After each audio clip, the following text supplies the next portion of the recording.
Vas-y, déverse ton vase maintenant. Déversons nos vases. Il le mérite. Il le mérite. Alléluia. Est-ce qu'on peut l'applaudir et l'acclamer? Parce qu'il mérite toute gloire. Alléluia.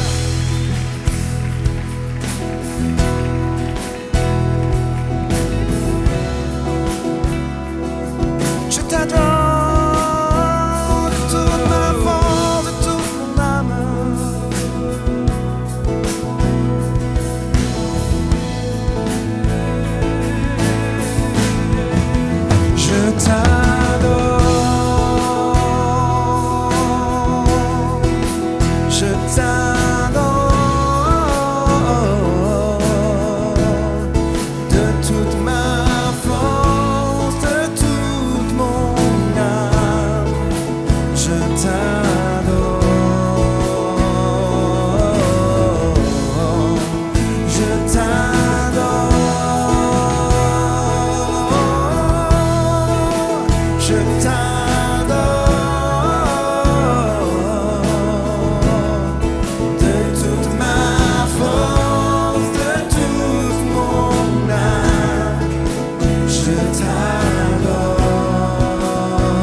Je me tiens prosterné dans le lieu secret.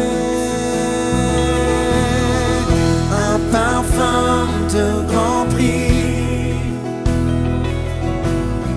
Je répands à tes pieds. C'est l'offrande de ma vie. Je me tiens prosterné dans le lieu secret. Un parfum de grand prix, ton meilleur parfum. Je répands à tes pieds. C'est l'offrande de ma vie. Je me tiens prosterné dans le lieu secret. Je t'adore.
Je t'adore.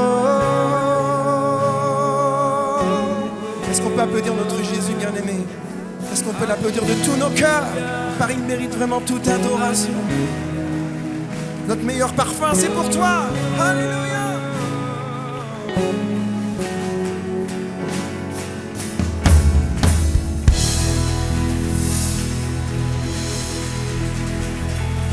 Est-ce qu'on peut applaudir plus fort que ça?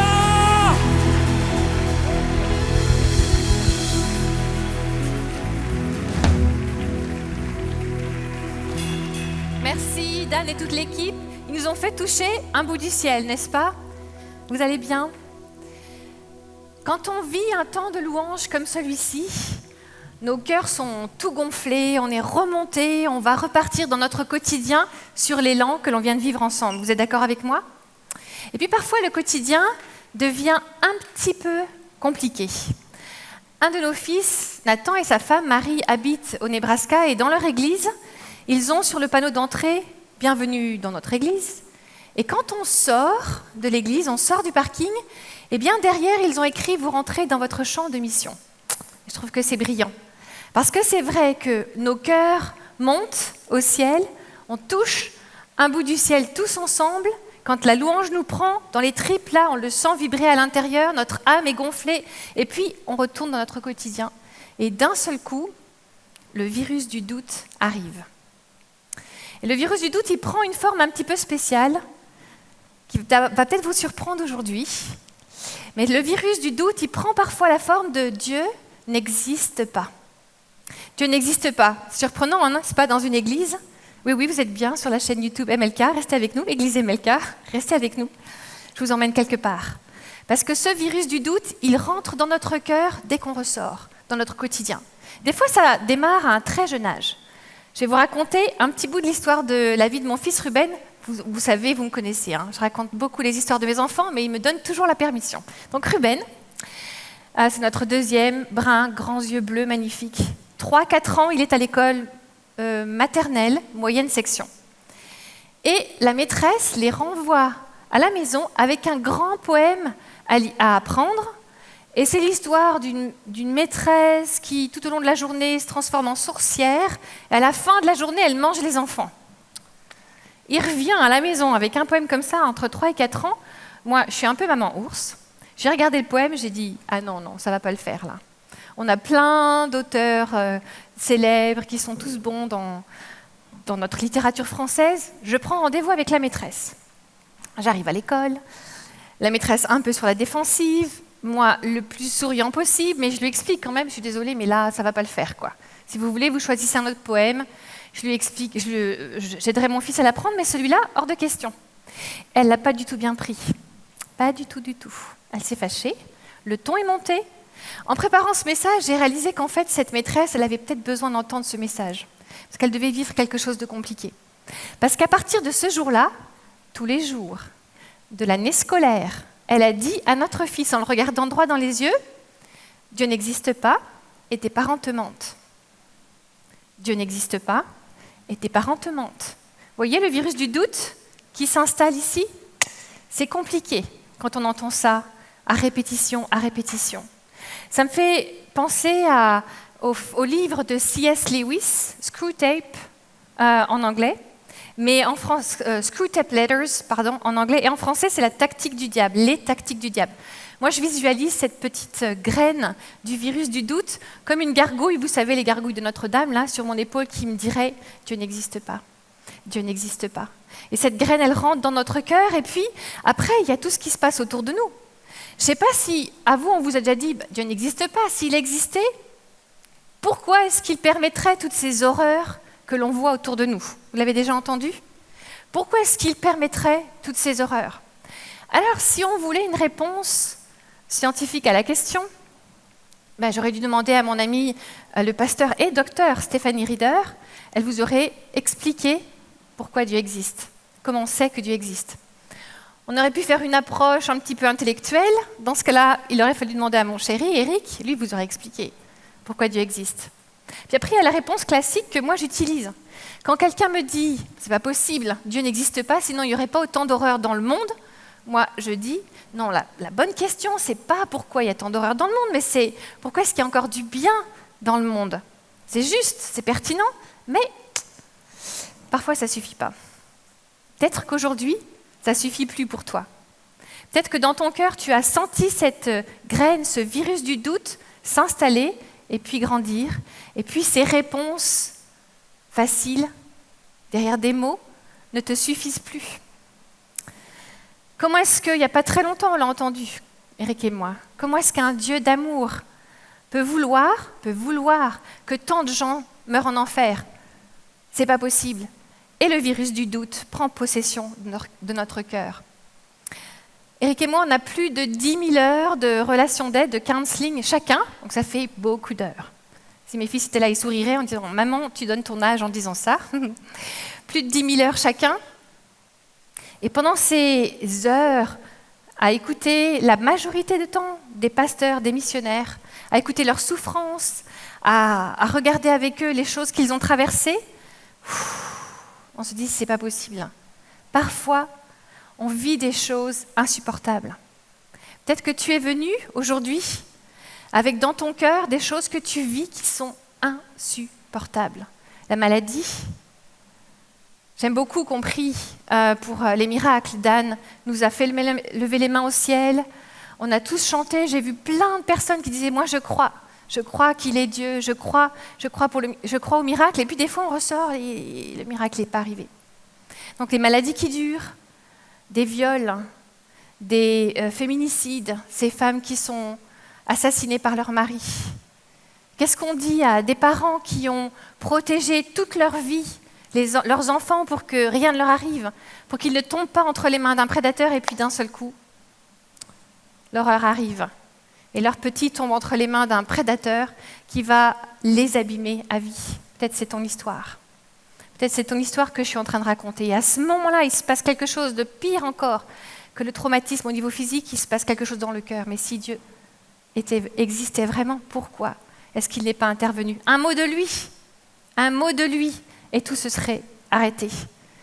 Ces choses qui sont insupportables, elles donnent des coups dans notre cuirasse, en fait, à répétition. Dieu n'existe pas. Dieu n'existe pas.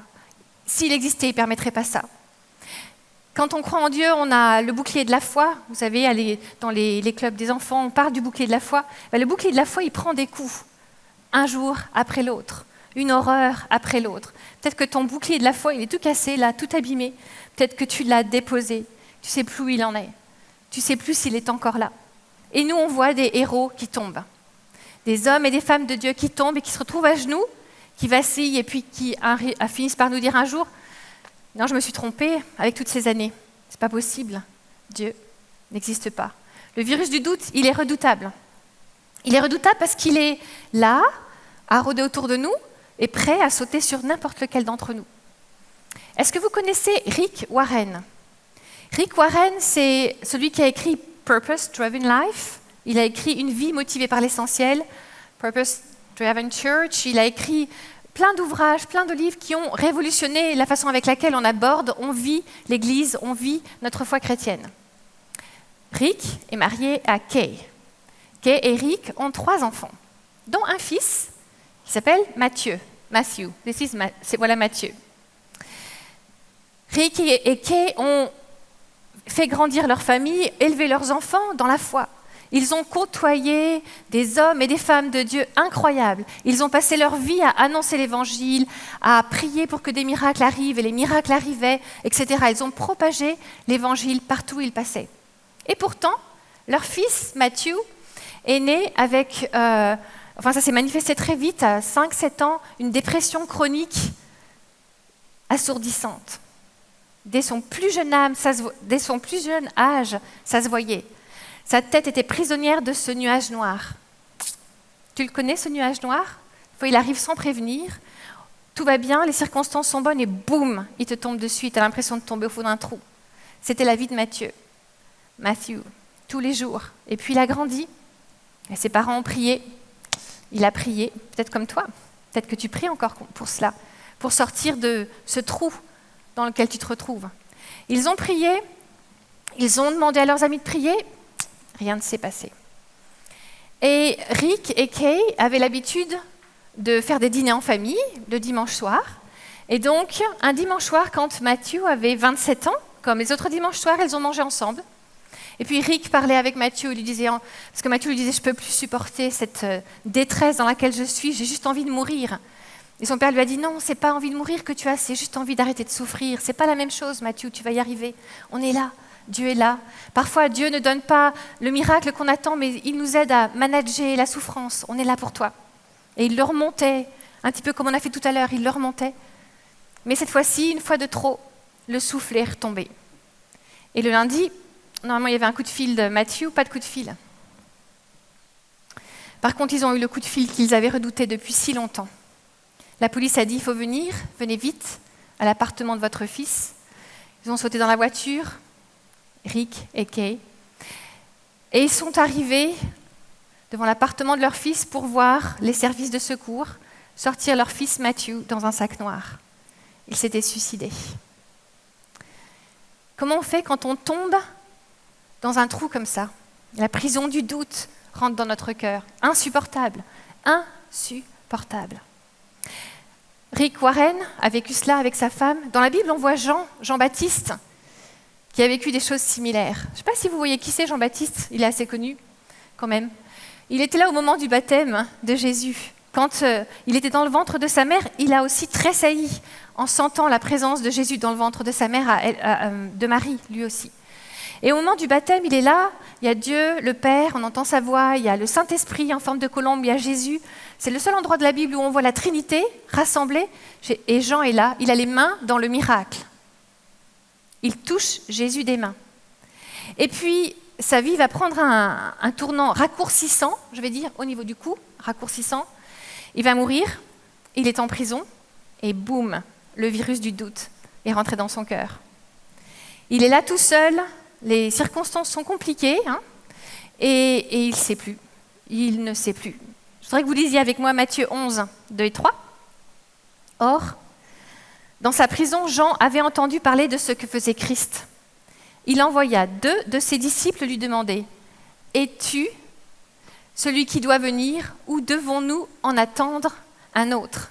Il a touché Jésus avec ses mains et pourtant, il se demande si c'est bien lui le Christ qui l'attendait. Est-ce que c'est bien toi? Est-ce que je me suis trompée? Peut-être que tu te dis ça. Peut-être que tu fais partie de ceux qui ont annoncé à d'autres Christ. Peut-être que tu te reconnais dans mes paroles là, et que tu te dis maintenant que le virus du doute est rentré à cause de ces circonstances difficiles. Est-ce que je me suis trompée toutes ces années? Est-ce que c'est bien toi?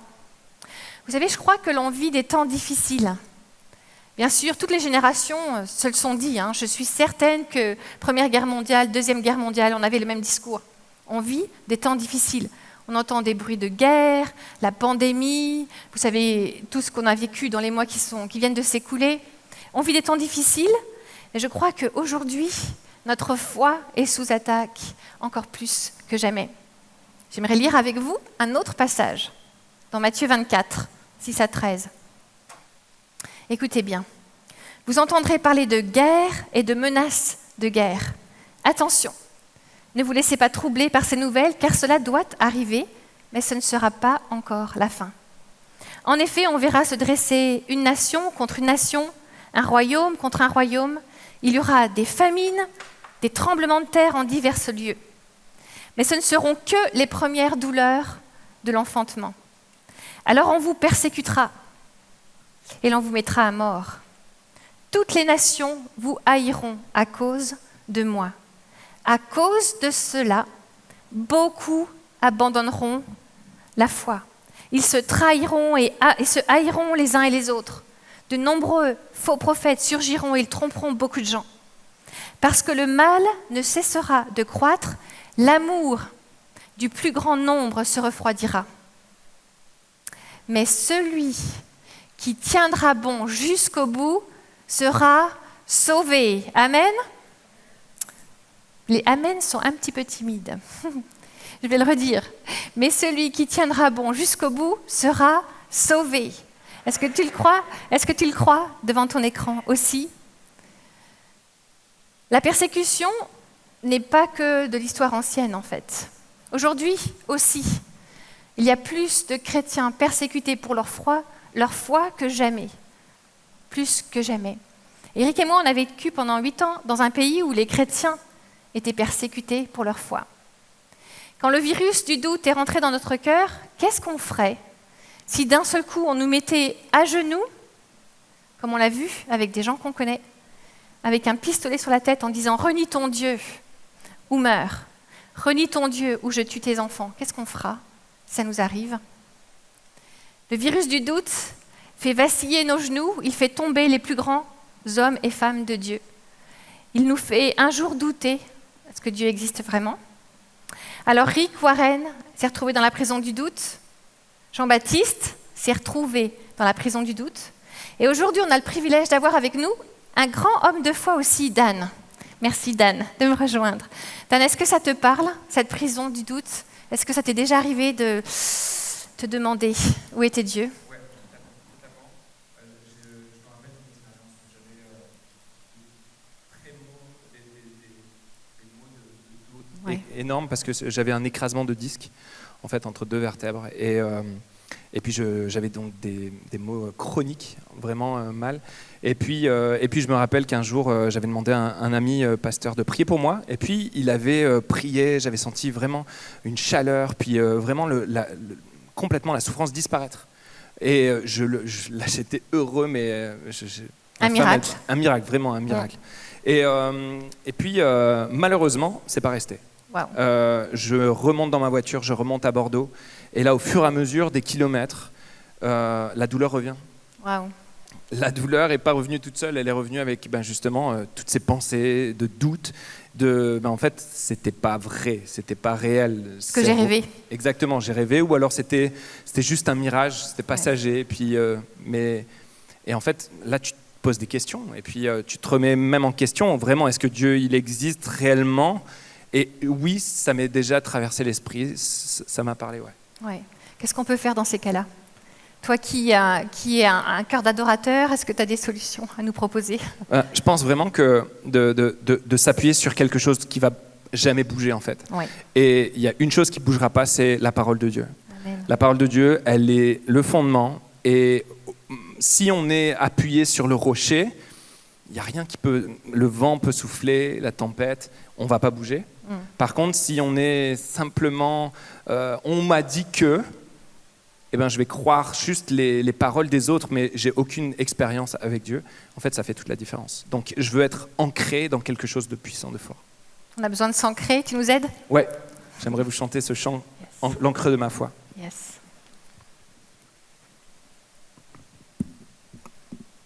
Je vous invite vraiment à chanter le refrain avec moi. Ta présence en moi, c'est l'encre de ma foi.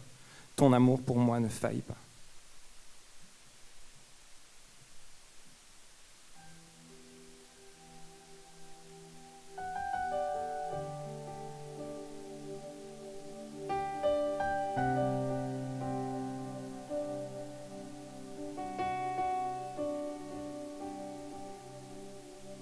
Quand les épreuves me font douter de toi, ta voix soutient mes pas.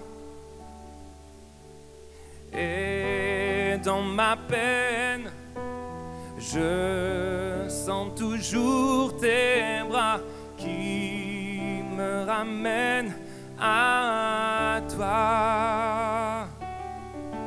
Oh, oh.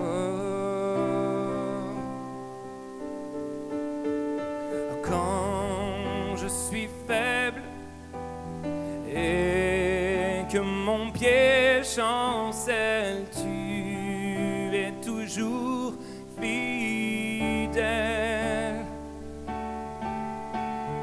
Car à chaque heure, ton esprit me rappelle ton alliance éternelle. On déclare ensemble. Oh, ta promesse en moi est l'encre de ma foi. Oh, ton amour pour moi ne faillit pas. Ta promesse, oh, ta promesse en moi est l'encre de ma foi. Ton amour pour moi ne faillit pas. Oh, prends ces moments, Seigneur, qu'ils servent pour ta gloire, me rapprochant de toi. Oh, car tu transformes ce qui est mort en vie, comme tu l'as promis. Laisse-moi t'entendre. Oh, ta promesse en moi est l'encre de ma foi. Oh, ton amour pour moi ne faillit pas. Oh, ta promesse en moi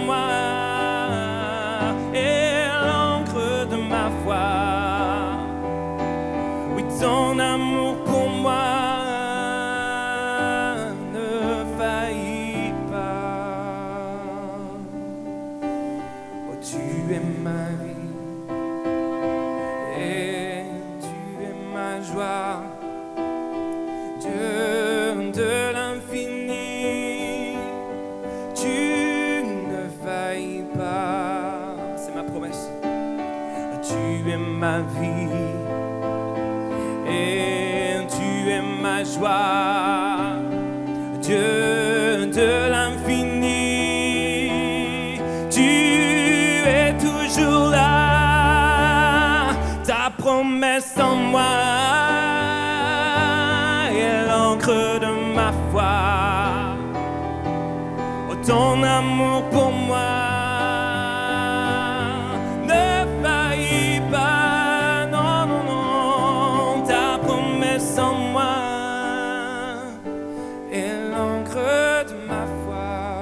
Déclare-le. Oh, ton amour pour moi ne faillit pas, ne faillit pas. Ton amour pour moi ne faillit pas. Amen. Amen. Merci. Voilà, tu nous as donné l'antidote qui est la foi. Il nous faut cette encre, sinon on ne peut pas continuer, on ne peut pas avancer. Je vais reprendre l'histoire de mon fils Ruben. Après l'année entière passée à écouter « Dieu n'existe pas », tes parents te mentent, à la fin de l'année, il s'est retourné vers sa maîtresse, il lui a dit « Maîtresse, tu peux dire ce que tu veux, moi je sais que Dieu il existe parce qu'il vit dans mon cœur. » Il avait trouvé l'encre de sa foi et aujourd'hui, c'est un adulte, il a une vie professionnelle challengeante et compliquée et je vous assure qu'il a souvent besoin de s'accrocher à cette encre de sa foi. Il a trouvé l'antidote de sa foi qui lui a permis de tenir dans les tempêtes. Ça me fait penser à Galilée, vous savez, en 1663, quand l'Inquisition voulait lui faire dire que la Terre ne tournait pas autour du Soleil. Ils l'ont mis en prison, condamné à vie. Et puis il aurait dit, et pourtant, elle tourne. Un petit peu la même idée. Et pourtant, je sais qu'il existe parce qu'il vit en moi. Je voudrais reprendre l'histoire de Rick maintenant, Rick Warren. Jamais on ne pourra expliquer le pourquoi du suicide de son fils. Jamais je ne pourrai expliquer le pourquoi de ce que tu traverses. Jamais je pourrais mettre de mots suffisants pour apporter une solution et te soulager. Mais Eric, après le décès de son fils, est parti passer 16 semaines, je crois, avec Dieu, en tête-à-tête avec lui. Et quand il est revenu, il y avait des dizaines de milliers de lettres de condoléances qui l'attendaient. Et parmi, il y en avait des chefs d'État, de gens célèbres, il est très célèbre. Mais celles qui l'ont le plus touché, à lui et sa femme, bien sûr, c'est à peu près 5000 lettres qui venaient de gens que leur fils Matthieu avait aidé au travers de chats sur des sites qui apportent de l'aide pour les gens qui sont tentés par le suicide. Et de nombreuses lettres disaient « Je suis en vie aujourd'hui parce que Matthieu m'a donné le goût de vivre, parce que Matthieu était là pour moi, parce que Matthieu m'a parlé de Christ. Si je suis en vie aujourd'hui, c'est grâce à votre fils. Merci. » Encore une fois, on n'expliquera jamais le pourquoi, mais dans leur prison du doute, ils ont trouvé l'encre de leur foi, ils se sont accrochés à ces témoignages, à ces choses miraculeuses, incroyables que Dieu avait fait au travers de la vie de leur fils. Si vous me connaissez un petit peu, vous savez que j'aime beaucoup Shadrach, Meshach et Abednego. Vous vous souvenez les amis de David, quand ils étaient au bord de la fournaise ardente, là, le roi avait fait un décret, il fallait les adorer, ceux qui adoraient le roi. Ceux qui n'adoraient pas le roi étaient jetés dans la fournaise ardente pour brûler. Et Shadrach, Meshach et Abednego ont dit non, on ne va pas t'adorer, roi, parce que nous adorons notre Dieu. Et le roi s'est moqué, il a dit, est-ce que votre Dieu va vous délivrer de ma main? Et j'aime énormément leur réponse. Si mon Dieu veut, il peut me délivrer de la fournaise, de l'épreuve. Si Dieu veut, il peut te délivrer. Mais même s'il ne le fait pas, il reste mon Dieu. Même s'il ne le fait pas, il reste mon Dieu. J'aime beaucoup cette phrase d'Éric, vous l'entendez souvent. Quand tu ne comprends pas ce que Dieu fait, fais confiance à son cœur. Peut-être qu'aujourd'hui, tu ne comprends pas ce que Dieu fait dans ta vie. Oui, je suis avec toi. Je n'aurais même pas te l'expliquer moi. pourquoi Dieu permet ce que tu traverses. Mais ce que je sais, c'est qu'il reste ton Dieu et qu'il est là.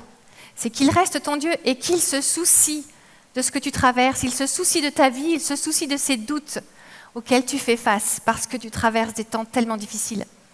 J'aime beaucoup la réponse de Jésus à Jean, en fait. Regardez ce qu'il dit dans Matthieu 11, 4 à 11. Jésus leur répondit « Allez, rapportez à Jean ce que vous entendez, ce que vous voyez. Les aveugles voient, les boîtes marchent, les lépreux sont purifiés, les sourds entendent, les morts ressuscitent, et la bonne nouvelle est annoncée aux pauvres. Allez parler des miracles que vous voyez Jésus faire. Allez parler des choses incroyables, surnaturelles que vous voyez Jésus faire dans votre vie. Écoutez cela, remplissez, nourrissez votre foi pour qu'on puisse s'y accrocher comme une ancre solide, comme un rocher solide. Et puis la phrase qui suit est intéressante. Vous savez, quand dans la Bible, il y a des petites phrases comme ça qu'on a du mal à comprendre, ça vaut le coup toujours de creuser. Heureux, celui pour qui je ne représenterai pas un obstacle. Je ne sais pas si vous avez déjà réfléchi à ça. Heureux, celui pour qui je ne représenterai pas un obstacle. Donc dans le texte grec d'origine, il semblerait, je mets toutes les précautions d'usage, il semblerait qu'il y ait la notion de scandale si les choses ne se passent pas comme on les avait espérées. Donc si les spécialistes ont raison, Jésus est en train de dire « Allez rapporter tout ce que vous entendez, tous les miracles que vous me voyez faire, allez les rapporter à Jean pour que sa foi soit fortifiée.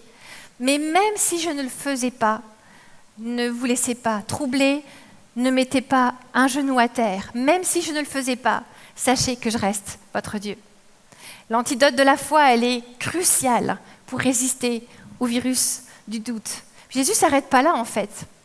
Ce qui est incroyable et de magnifique, c'est qu'il connaissait les tourments dans lesquels Jean-Baptiste se trouvait. Il savait, puisqu'il envoie la réponse, allez lui parler des miracles, allez lui dire ce que vous voyez, etc. Mais il n'y a pas de condamnation, il y a une solution et il y a encore mieux. Encore mieux, voilà ce qu'il lui dit. On continue, Matthieu 11, 11.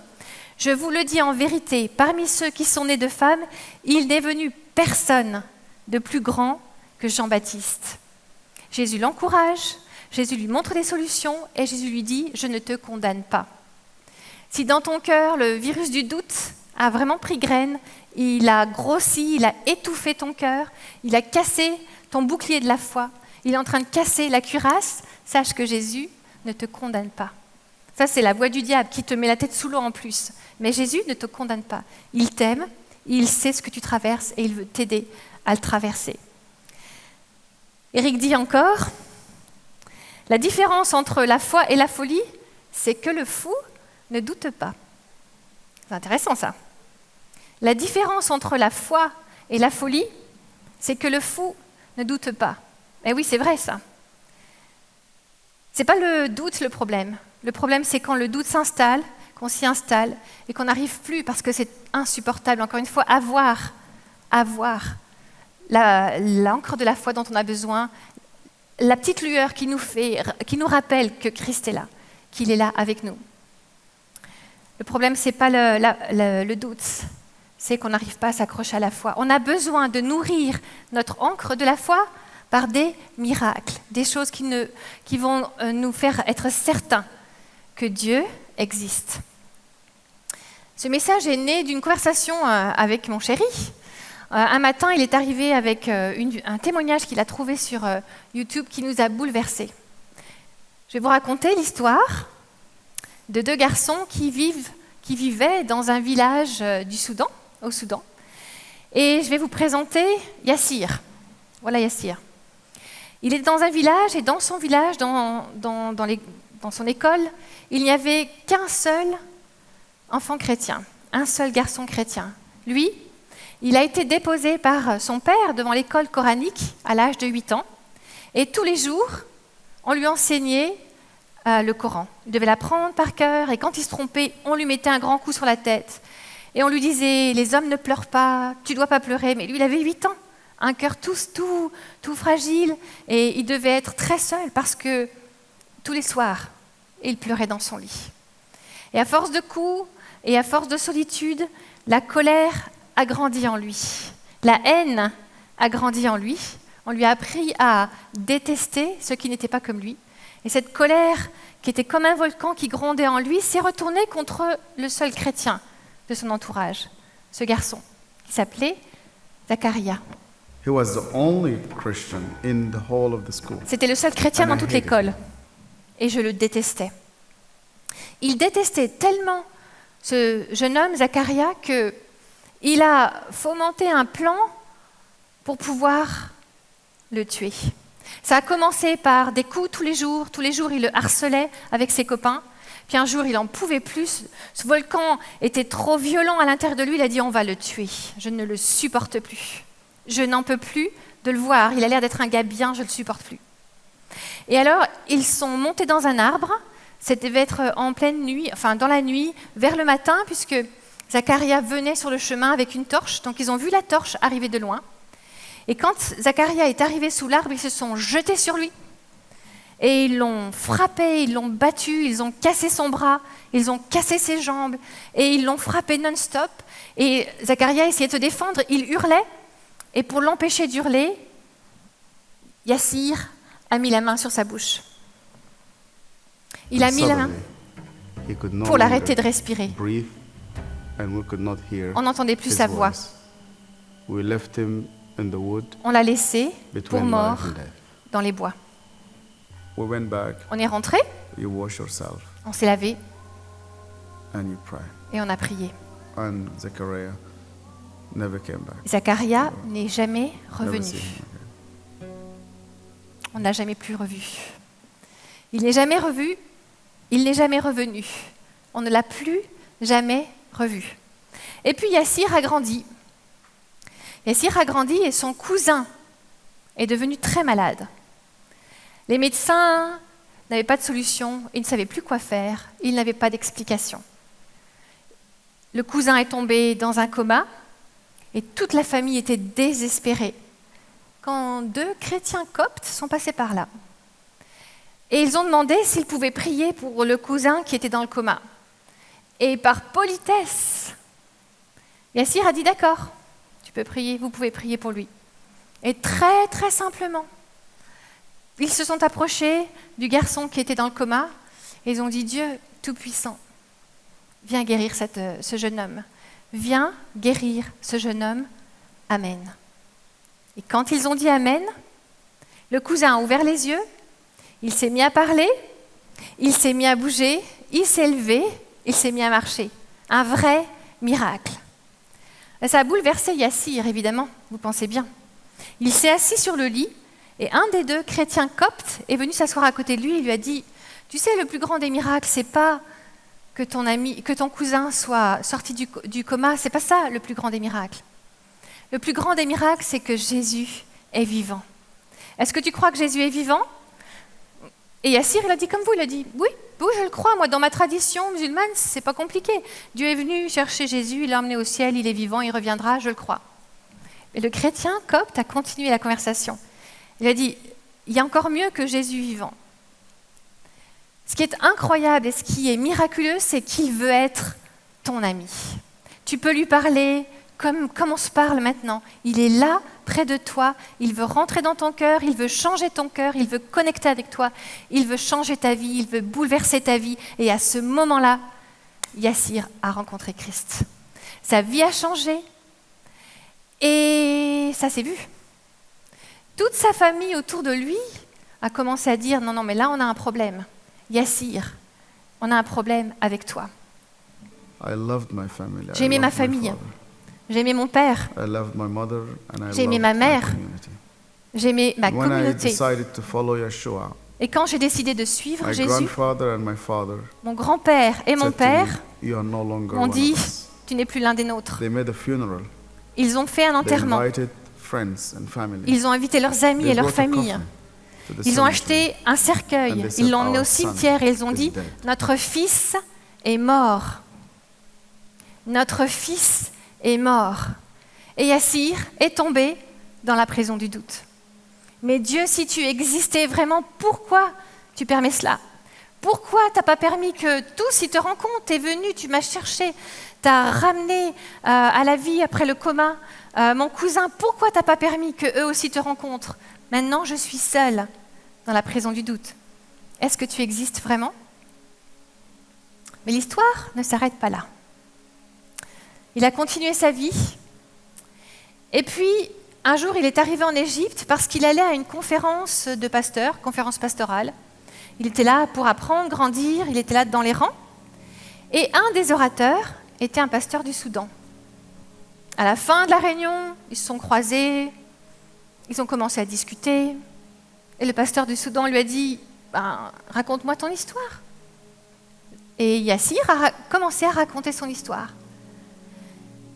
Et quand il parlait, d'un seul coup, le pasteur du Soudan s'est mis à pleurer.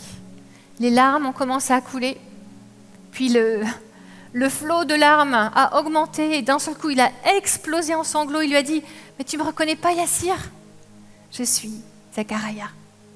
Je suis Zacharia que tu as laissé pour moi. Regarde mon bras, regarde mes jambes.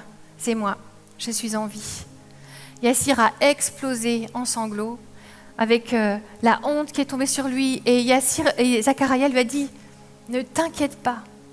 Quand j'ai retrouvé mes esprits, j'ai décidé de prier pour toi tous les jours. Et j'ai marqué ton nom dans ma Bible. » Il a sorti sa Bible et sur la première page, il y avait écrit Yassir. Zacharia n'a jamais cessé de prier pour celui qu'il avait laissé pour mort, pour celui qui le haïssait tellement. Il n'est pas mort, il a continué à servir Dieu et Yassir a rencontré Christ. Est-ce que ce n'est pas un miracle, ça?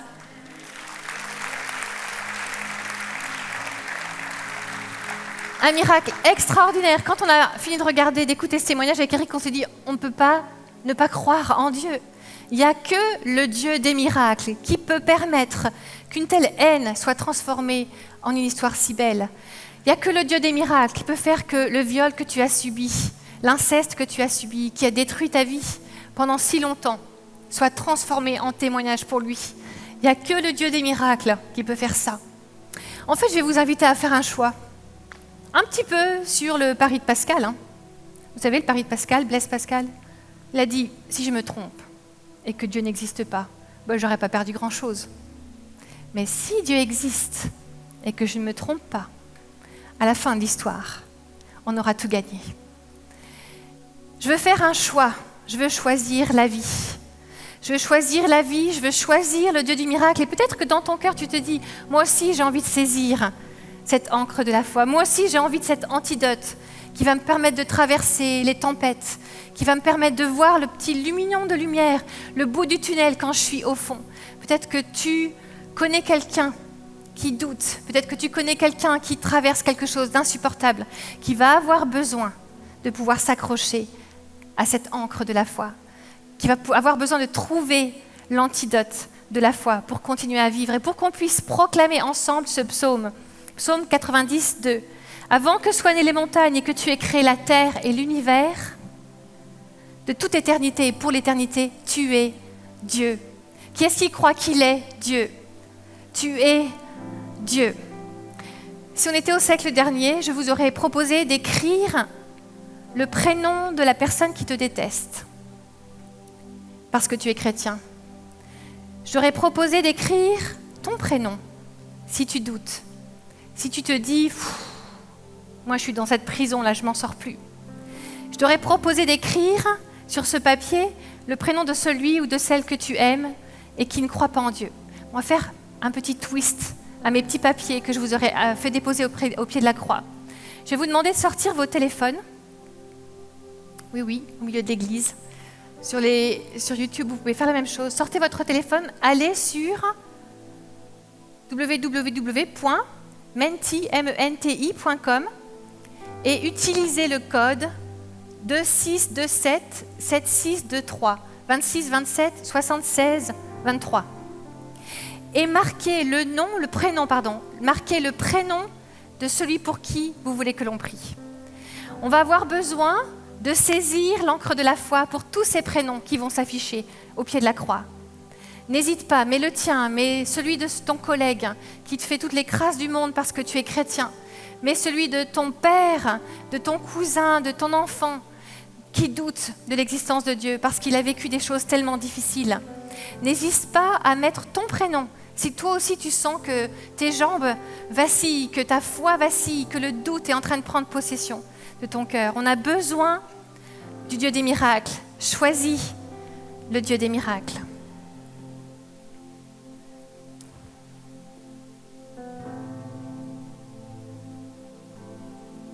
Amen.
Apaiser toutes mes craintes.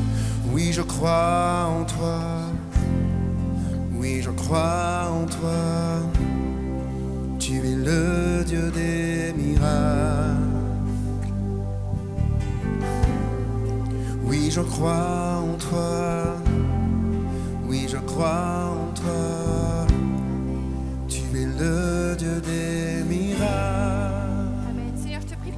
Je te prie pour Julien, je te prie pour Noélia, je te prie pour Xavier, pour Pierre, pour Maurice, pour Damien, pour Flo, pour Caroline, je te prie pour Eric, je te prie pour Jessie, pour Émilie. Si tu crois dans ce miracle, pour tous ces prénoms qui sont en train de s'afficher, qui sont en train de défiler, lève-toi avec moi. Lève-toi avec moi, on va les porter devant le trône de Dieu. J'aimerais que vous leviez vos mains pour pouvoir saisir ce miracle dont on a besoin, dont j'ai besoin, dont tu as besoin. Il est le Dieu des miracles. Seigneur, tous ces noms, tu les prends devant toi. Tu es mort à la croix pour chacun d'eux, pour chacun d'entre nous. Seigneur, tu soutiens ma foi. Jésus, le Dieu des miracles. Alléluia. Alléluia.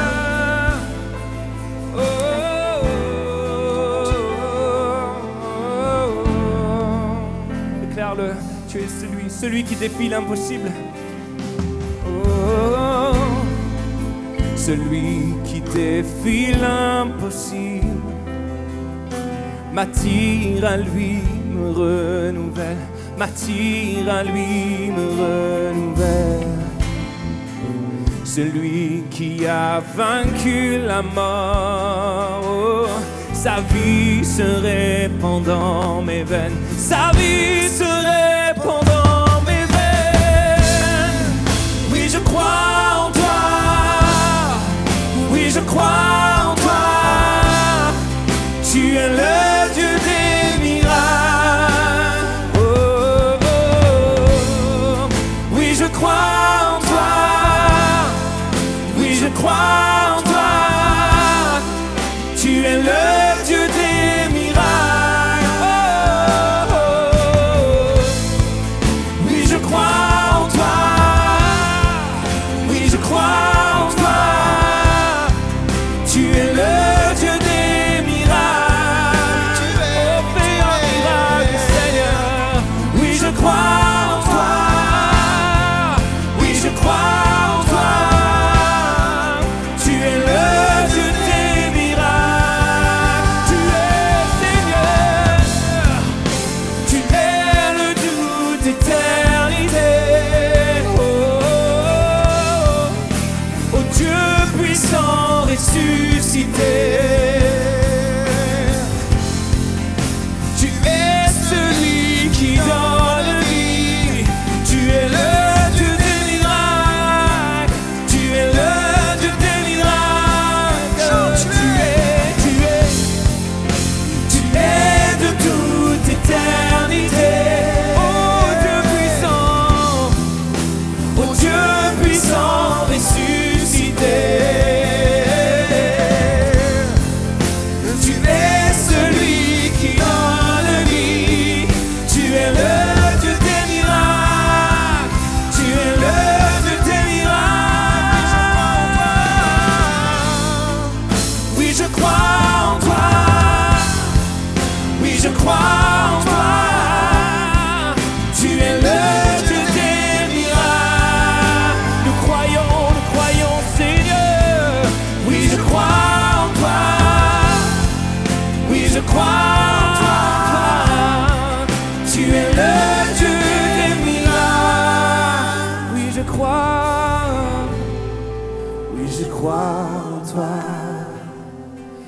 je crois en toi. Tu es le Dieu des miracles. Une dernière fois. Oui, je crois en toi. Oui, je crois en toi. Tu es le Dieu des miracles. Amen.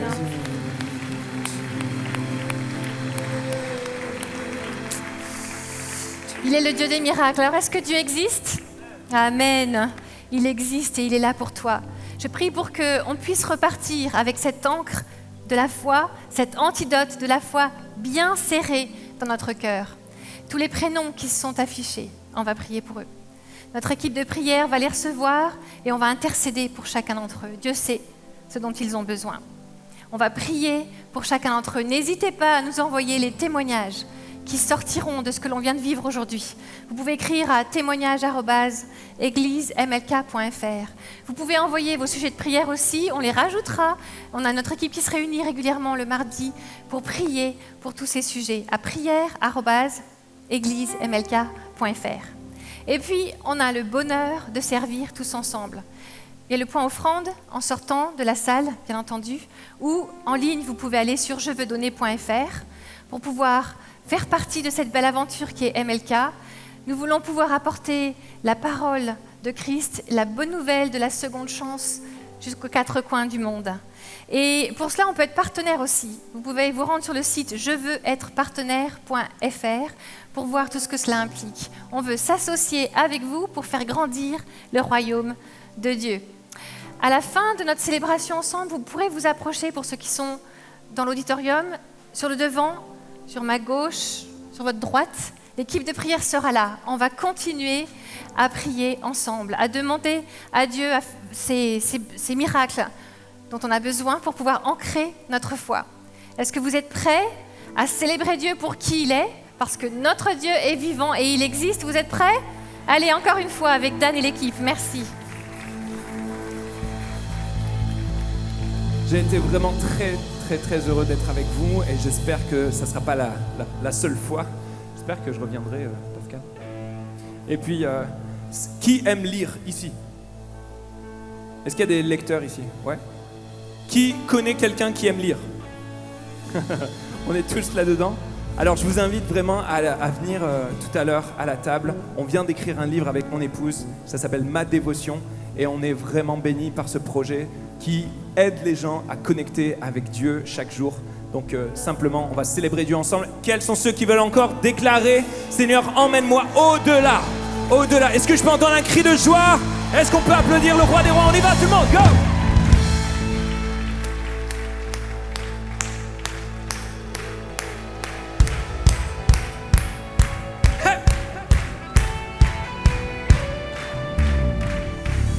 Dans la vallée des peurs et des larmes, je ne crains rien, car tu es avec moi.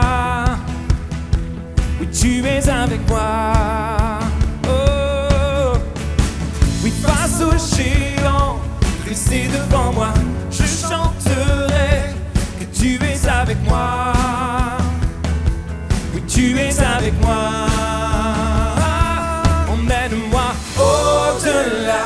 Au-delà, ma confiance est en toi. Je veux marcher par la foi. Emmène-moi, emmène-moi au-delà, au-delà. Tu ne me laisses pas, car mon combat est ton combat. Et quand l'océan rugit devant moi, je suis en paix, car tu es avec moi. Allez, on tape des mains tout le monde. Hey! Oui, tu es avec moi. Emmène-moi au-delà, au-delà. Ma confiance est en toi. Je veux marcher par la foi. Oh, oh, emmène-moi au-delà, au-delà. Tu ne me laisses pas, car mon combat est ton combat. Si tu es dans la joie, pousse pour Jésus. 1, 2,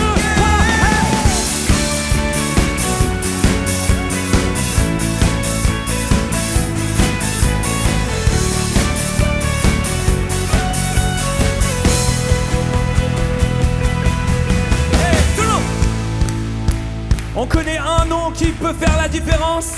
On y va ensemble, je vivrai.